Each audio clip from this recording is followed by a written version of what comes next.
I have been quite excited to visit schools and meet teachers.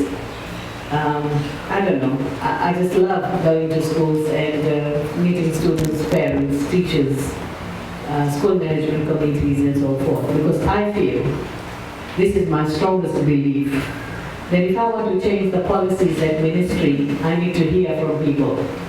We can make the best of best policies, but if I don't get the feedback, I don't know whether those policies are working or not.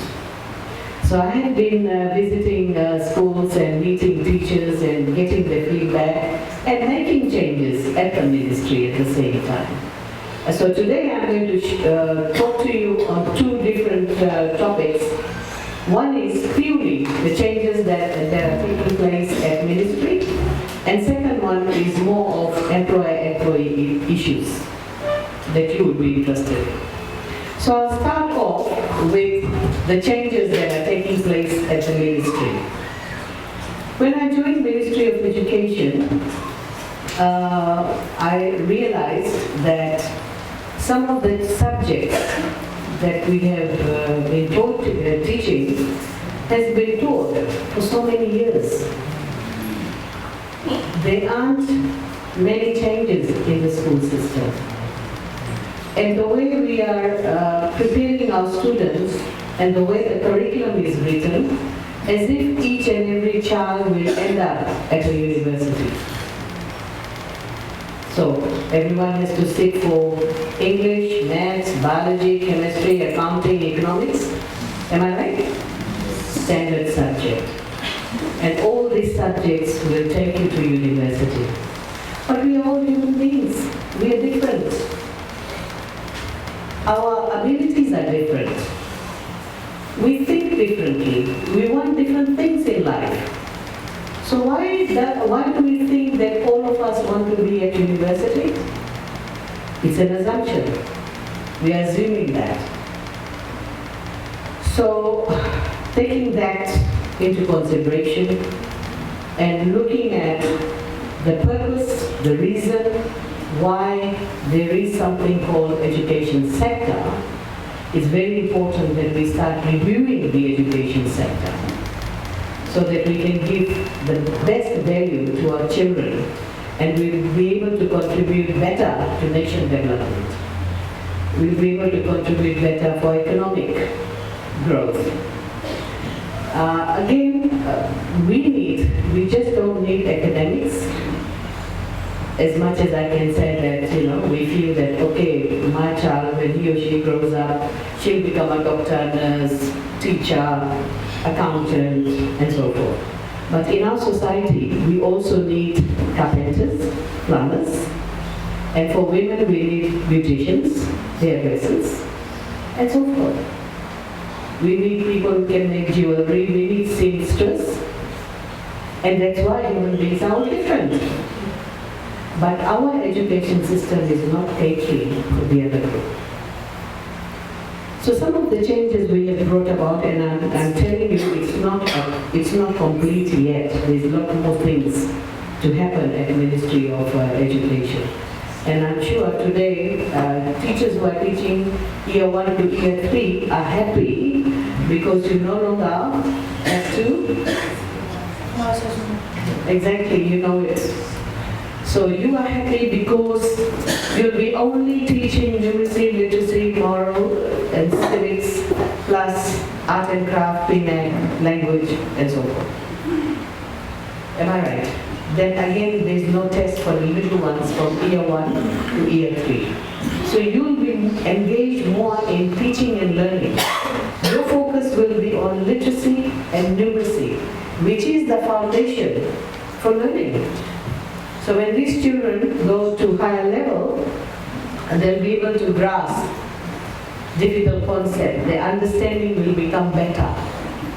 They'll become creative thinkers. They'll be able to build self-confidence.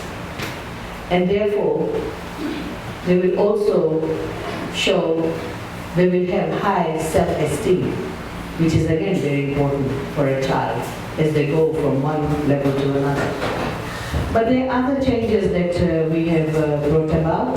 Just yesterday, I did the opening of a diagnostic workshop for the ECE subsector. So ECE, UNICEF is helping us. We are developing new curriculum, new policies, new set of teaching tools, along with how an ECE classroom should be set. We tend to forget that we are dealing with little ones, and we make them sit the way you all are sitting. Right? And then we expect them to be innovative, we expect them to be creative, we expect everything, but first of all, the sitting arrangement is not right. So there will be a session on that as well, so that we are able to set up the classroom in a very conducive manner, which will mean that when the young ones come to school, they feel excited, they love the classroom, they like the environment, they want to come to school every day. They want to learn. And that's how we're going to create. And once the curriculum is ready, then all ECE teachers will be going through some training. But future ECE teachers who intend to study ECE, that will be dealt by the teacher training institution. So when teachers come out, they're well trained in the ECE sector.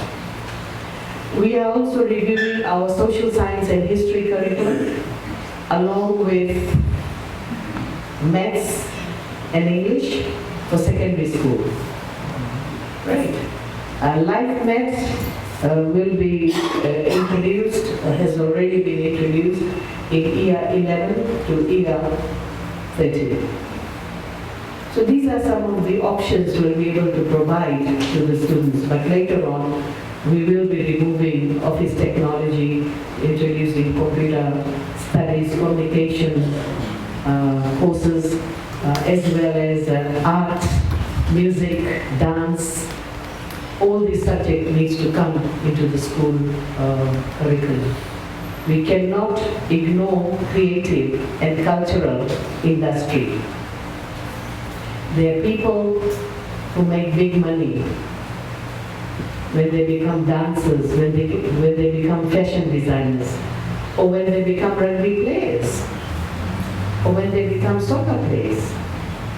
So we need to also encourage talents in our children, and not always one thought or one process which is academic in nature. I'm also aware there are teachers who normally get frustrated with the students, and when the students don't do their homework or they're not listening, then the teachers will say, what are you going to do when you grow up? You want to become a farmer? You want to become a carpenter? Am I right? But there's nothing wrong if the child wants to become a carpenter, because they're carpenters who started small, now they own construction company. Right?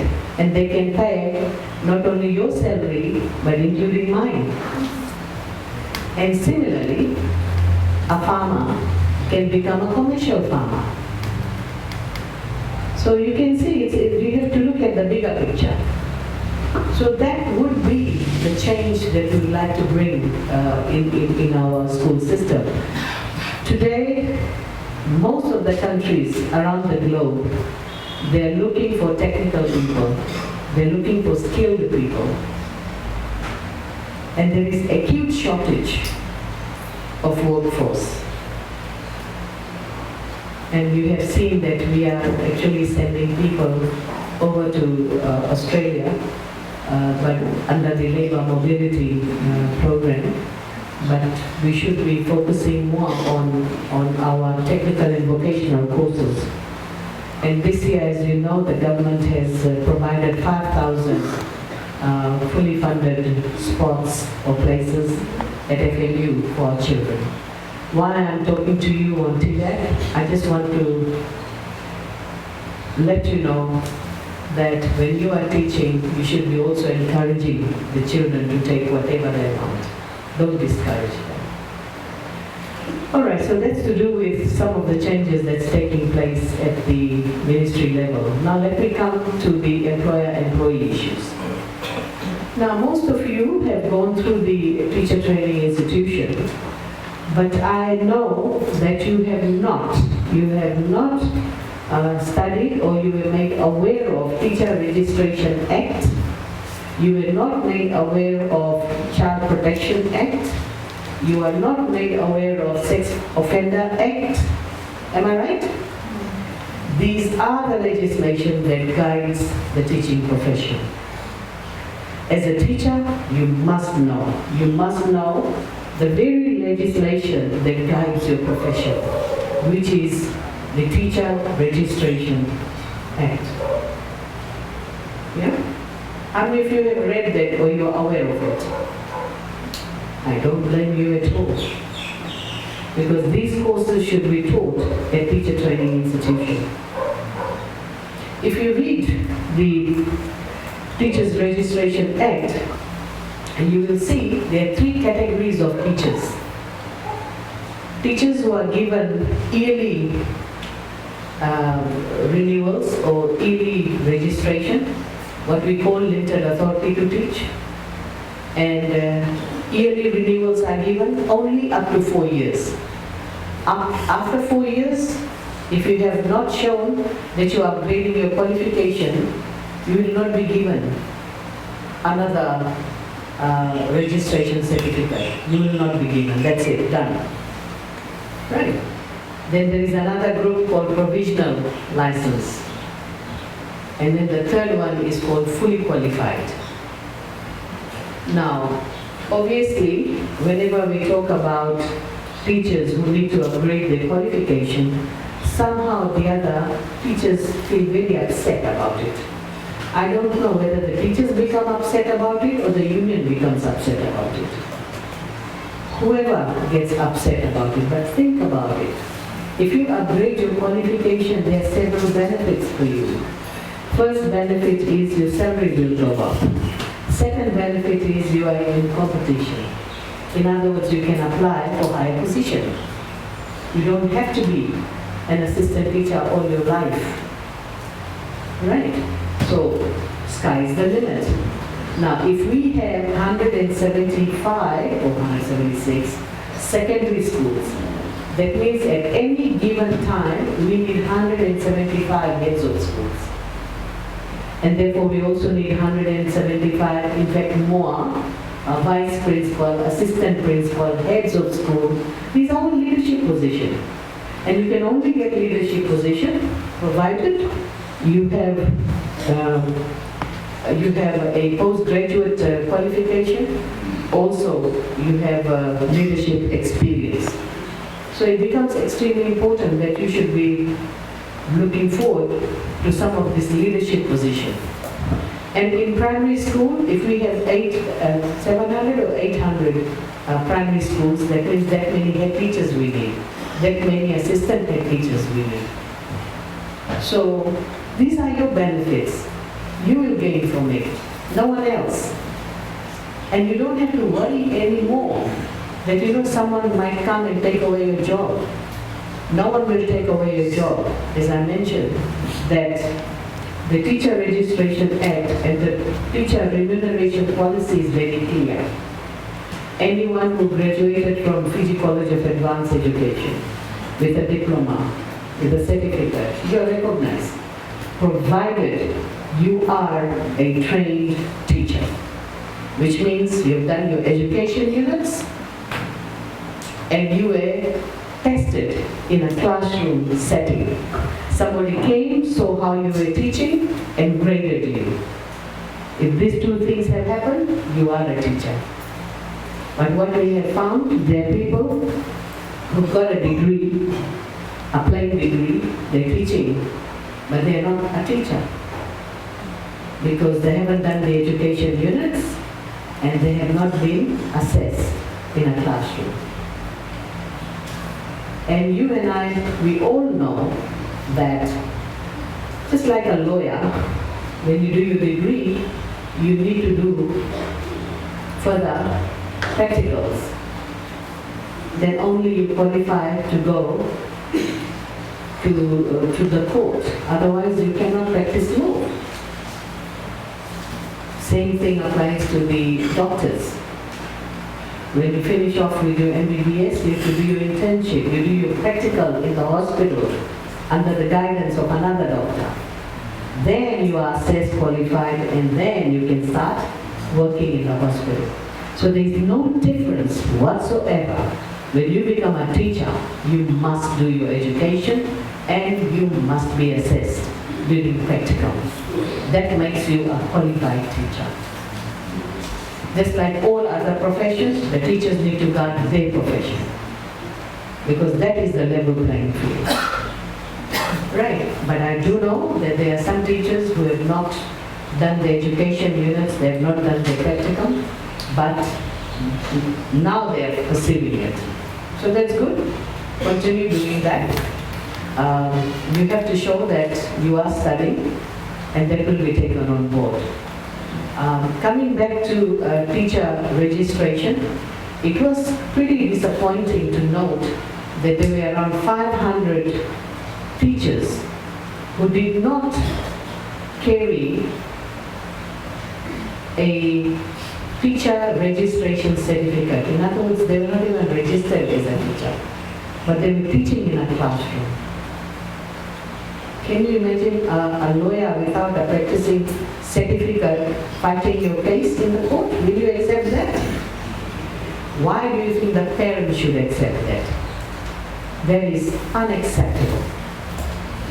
So we had a situation like that, and out of 500 plus teachers who were teaching, I think about 14 to 20 teachers who did not bother to get themselves registered, so they were terminated. But all the others paid up, they got registered, and that's fine. Similarly, we had 1,000 plus teachers who were teaching under limited authority to teach for 9 years, when the law says only 4 years. And that's breach of the legislation. I'm not saying that I didn't make the law. The law has been there.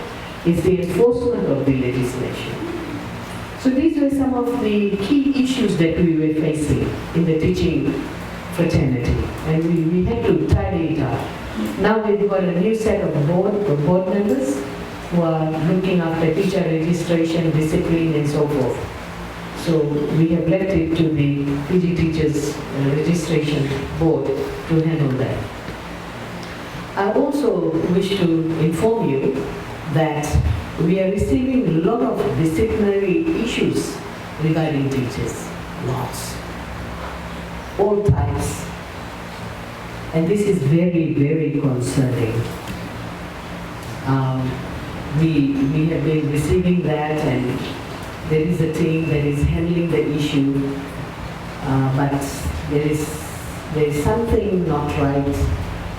We need to fix that area just to create, again, a level playing field for all teachers. And all kinds of issues. If I meet the school management team, they'll be complaining about extramarital affairs. Second issue is having affairs with the students. Third issue is spreading lies in the community. And of course, hitting a child. We have received complaints even with sexual harassment and sex offense. And I don't want to share the statistics in this room, but I'm just letting you know that these are our worry. And we need to sort these issues because teachers have a lot of respect in the community and we have to rise up to that. All right? Now, to assist teachers, you may have heard, you may have used. We have introduced Teachers Talanoa platform. This is for teachers to communicate with one another, their messages that we put on Teachers Talanoa platform for you to see. Recent one is the job test that we're going to get it done. So the information is there. Then we have introduced Teachers Helpline. Teachers Helpline is extremely important for the teachers. I know there are teachers who are so frustrated just calling HR. And if I ask you to tell me your stories, there will be so many stories. Because I have been receiving those stories in the form of email. So the only option I had was to set up teacher helpline, which means HR is not involved in that. We have a separate team that looks after your complaint. First of all, your issues are written, which means this team has to solve your problem and they will respond to you in writing. So there is a documentation, something you will have with you. Not like when you are writing to me saying that, I made a call, I spoke to this one, he said that, and he said and she said, that's it. Now why would I believe you or believe them? But if everything is in writing, then obviously one can assess and say, okay, this is what the line of action should be. So I'm encouraging all teachers to please use teacher helpline. It's no point writing to the minister or writing to the HR. If you go through teacher helpline and gradually, after a couple of months, we're allowing teachers to get used to teacher helpline, then gradually we'll stop and we'll be directing everyone to use teacher helpline. But initially, we want to allow this process to go in where you may be sending an email to the minister or calling HR, but we'll allow another 6 months for everyone to get used to it. Once you get used to it, then no more. But in the HR section, we also have made it very clear to the team that even if they speak to you, they have to formalize it in writing. So you become smart when you talk to them and you tell them that you put it in writing, or you send an email formalizing the discussion you had. Right, so that you get a commitment of what was told. So these are some of the things that we are doing to assist teachers to deal with the grievances. Because do note, we don't have 100, we don't have 200, but we have 13,000 teachers. And that's a very big number.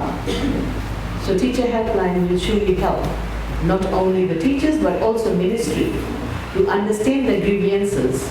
And once we understand the grievances, we'll be looking at our policies, and if there is a need to change the policy, we'll do that immediately. Now, for your information, there are other major changes we have made, and that is the benefit of me visiting schools.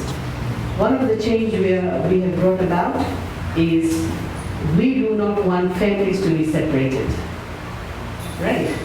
So we're giving first priority to families. If the husband is in Tagini and the wife is in Lambasa, then we need to sort that out. They may not be teaching in the same school, but they need to be nearby, right? So that is something that we are doing, and we're taking it very seriously, and that's our first priority. Second one is people who have served in the rural areas, particularly maritime and remote areas. And if they have served their time, we have put in a request to all the divisional and district officers. I think you all are handling it, where we are saying, you tell us which school you've been serving, how many years you have served, what's your subject combination, and where do you want to be posted. So once they give that information, and when it comes to recruitment, we give these rural and maritime teachers priority. Right, so we have brought about that change. So these are two major changes. Third one, teachers have been complaining about paperwork. Too much paperwork. How do I know? Because I have a think tank made up of teachers. They are my advisors. So I've got two groups of think tank. One group was handling paperwork, and the other group is handling something that I don't want to reveal right now. But it's something that we are doing, you'll be very happy, extremely happy. But I will let you know once it is about 90% done. Right? But I intend to finish that very soon.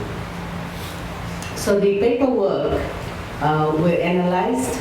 The group met several times, and then they had a discussion with other teachers, and they have revised everything, and it was presented to us last week.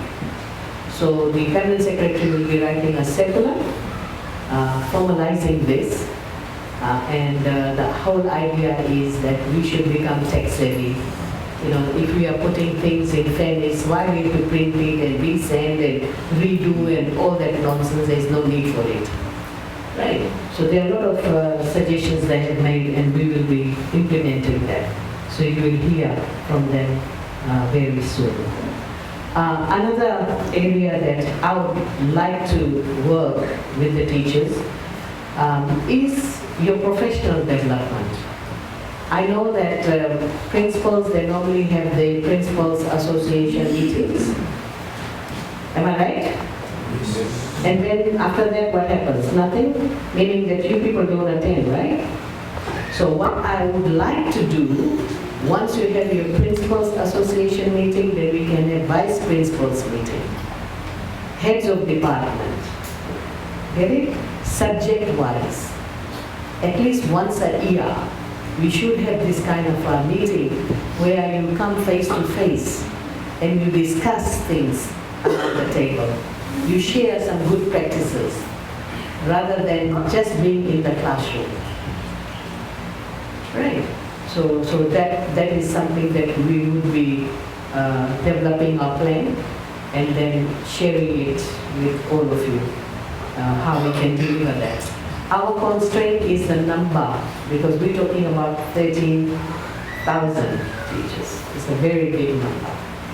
But we are also working with certain universities where we can develop professional development courses for the teachers. But for your information, I mean, those of you who are planning to migrate or planning to teach in Australia or New Zealand, let me tell you, they follow very strict process.